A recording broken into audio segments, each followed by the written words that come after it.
Hey, what's up, everybody? This is Charles Sabansi. I want to welcome you guys to another episode of the Dreamerspro Show, where we cover everything from sports, hot topics, classic debates, and entertainment.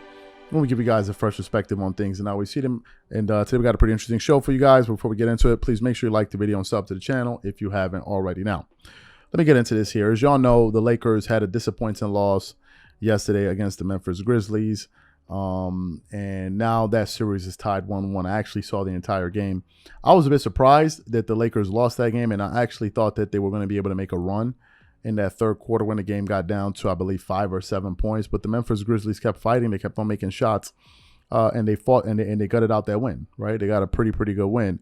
And now they ended up tying up the series 1-1, going back to LA. I believe the next game is either on Friday or Saturday. Now, my honest takeaway from that loss was that it was a very disappointing loss, period, end of story. Why? Because the Memphis Grizzlies were missing all their key players. They were missing their best player and Steven Adams and others. So, if you blow an opportunity like that, there's no way I'm going to sit up here and clap for you and say, hey, man, it's all right. Yeah, it's all right in terms of the series. But nevertheless, that does not erase the fact that that was a bad loss and a blown opportunity, period. There's no other way to say it. Now, that may aggravate some people that I'm saying that, then that's your damn business. You don't have to watch his channel. Nobody's forcing you to watch his channel. But I'm gonna give you guys my honest opinion, and I'm not going to twerk for you. If that's what you want, y'all know where to go. Y'all know where to get a consistent level of twerking on a daily basis if that's what y'all are looking for. So they ended up blowing that game. And one person that feels the exact same way that I feel is one Jalen Williams, who, by the way, is an advocate for LeBron. So any guy LeBron fan, you say no, stop. Jay Williams thinks LeBron is the greatest player of all time. So let's just throw the twerkers let's just throw them out of the club right now. He's just somebody that's a fan of him, but he's going to give you guys his honest take. This morning I was listening to him, and he absolutely went off on the Lakers for blowing that loss against the shorthanded Memphis Grizzlies. But before we get into his comments, this video is brought to you by sponsor Aura, who's also the official sponsor of the T-Wolves. Do you know what the fastest growing crime in America is today? It's identity theft. Imagine trying to log into your email only to see that your password has been changed. Then you start getting weird notifications from your bank and credit cards, only to find out that all of your personal and sensitive information has been totally compromised. If you think it can happen to you and your family, just know that in 2020, over 49 million Americans were victims to identity theft, costing them a combined $56 billion. That is why we are excited to partner with Aura, who's the sponsor of this video. Aura is the #1 identity theft and financial fraud protection. Aura monitors the dark web and alerts you if any of your passwords and accounts have been breached. And funny enough, after using Aura, I discovered some of my credentials were floating around in the dark web, and the app showed me exactly when and where the breach happened. In addition, Aura allows you to set spending alerts, and they'll notify you of any suspicious transactions. Aura is 4 times faster than any of its competitors in alerting you if someone is trying to open a credit card or obtain a loan using your name. And remember this, every 14 seconds, someone becomes a victim of identity fraud. Don't let it happen to you. Now click the link in the description and try Aura for free for 2 weeks and see if any of you or your family's personal information has been compromised. Start your free trial at aura.com/dreamerspro. And when you try Aura, by using the link in the description below, also know that you're supporting this channel. Thank you. So what we want to do is play exactly what Jay Williams had to say, and then we'll come back and react to it. Take a listen to his comments here. Angelo Russell is a bad playoff performer offensively so far in his career. And put this camera on me. Put this camera. I am holding up a picture of Xavier Tillman's face. If I'm Darvin Ham, I am holding up this picture and I'm saying, Anthony Davis, D-Lo, this man was drafted 35th in the draft in 2020 in the second round. And last night he gave y'all 10 of 13 for 22 points. You, D-Lo, you, Anthony Davis, combined for 6 of 25 shots for 18 points. This man, a second-round pick with no Steven Adams, no Brandon Clark, and no Ja Morant on the floor, gave you 22 points, shooting over 70% from the field. This man right here, does anybody know who this man is? Did you know who Xavier Tillman was, Max? Xavier Tillman. Did you know he played at Michigan State? No, y'all couldn't tell me where Xavier Tillman played from. Xavier Tillman is one of those guys who was born at a certain age. He's like my thing is everybody's going, oh, we got one. No, that's BS. Get out of here with we got one.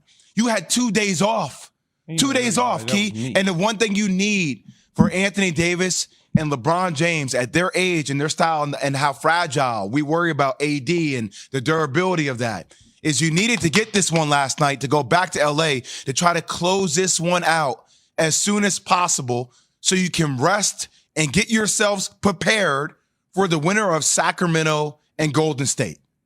Because if Sacramento Golden State goes to 7, which I actually think it's going to go to 6 or 7, they're going to play themselves out. You will be rested instead of this one going later. Well, they started resting now, Jay. They started resting before game 2. Well, you don't want this series to go to 6 games. You don't want this to go to 7 games. Now we're going to talk about Ja Morant potentially coming back off the hand injury. Well, Key, on the one hand, it's a missed opportunity, a major missed. What do I got to work with? This isn't about wrinkles to me, though. Like, and I'll be the first to say about coaching exchanges or detailed sets that need to be ran to get people involved, to get people more touches. To me, the Lakers, kind of in the midway through the third quarter, controlled the game. Yeah. They were just in a major deficit. Yeah. This, to me, is just about energy and effort to coming match. out with it, you mean? Like, yeah. To come out and to think, and Laker fans know this, like the inconsistency that you have with these players. I said no Brandon Clark, no Steven Adams, no Ja Morant. You tell me why guys aren't salivating in the first 3-4 minutes of the game saying, oh, I'm about to beat your head in. We're about to be up by 15, 20 point key in the first 7 minutes of the game to set the tone. But it was the complete opposite way. It was the opposite. So like that's more of a mentality issue for me that I don't understand why Darvin Ham wouldn't have them ready. He came out and said, hey, in the first 7 minutes, we were lethargic. How the hell is that even possible? So you heard what he had to say. Here's my takeaway. What I'm not interested in hearing about is the excuses. I get tired of the finger pointing and the excuses from you guys. It's nauseating at this point. When a team loses, it's like, okay, instead of us being solution based, let's sit down here and look for who we're going to point the finger at. And it seems like now the person that some people are going to be pointing the finger at now is Anthony Davis. And the question I got to ask you guys once again is AD good or is he not? If AD is a terrible player, then by all means have at it. Have at it every single opportunity you get. But if he's a good player, then please shut up. It's enough.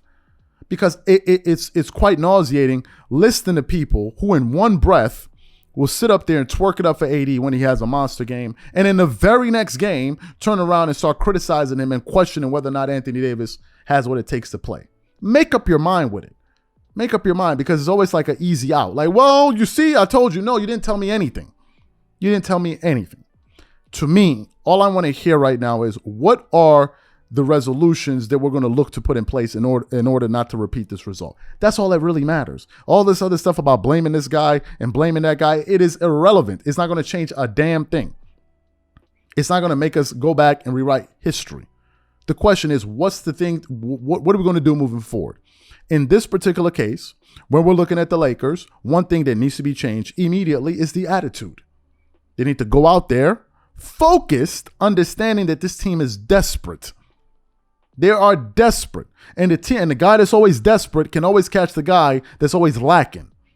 The Memphis Grizzlies are desperate. If you allow this team, if the Lakers allow the Memphis Grizzlies to get a win, any win against them in LA, you're going to create serious problems for yourself for 2 reasons. Number one, you're going to add more fuel to the fire, and they're going to continue to gain more confidence the longer this series gets drawn out. And number 2, you're going to create you're going to give Ja Morant more of a period to rest and possibly return while the series is still in the heat of the battle. So the Lakers need to handle their business at home. I'm not interested in hearing about the excuses. When I came up here after the Clippers lost game 2, you didn't hear me make a damn excuse. I spoke about what went wrong and what needs to change moving into game 3. Game 3. That was it. The excuses and the finger pointing and all of that is childish and it's babyish.